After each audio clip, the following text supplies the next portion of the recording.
Kur njerëzit kanë një problem, i thonë njëri tjetrit: "Shiko, do të shërohet me kalimin e kohës. Kjo gjë do rregullohet me kalimin e kohës." A është e vërtet kjo gjë që koha shëron? Në fakt nuk shëron koha.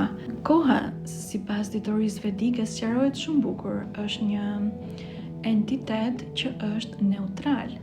Koha vetëm kalon dhe koha nuk është lineare. Koha vetëm kalon dhe na jep pasojat e gjërave që ne kemi bërë, gjërat më përpara në të kaluarën, dhe ke pasojat të tashmen, dhe veprimet që ti bën në të tashmen krijojnë të ardhmen.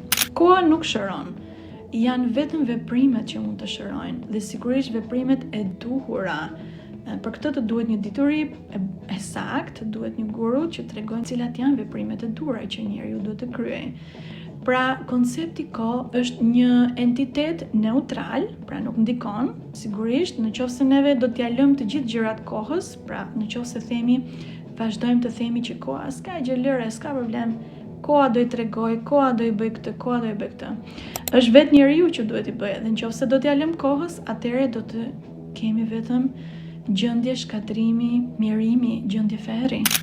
Sepse kjo tregon që ti, domethënë, je përtac për të bërë veprimet e duhura. Koha është një mënyrë, është një mjet ku cilin neve bëjmë veprime.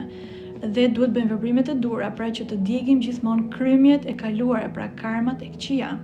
Koha ta jep këtë mundësi, pra është shumë e mirë edhe pozitive, por është dhe neutrale.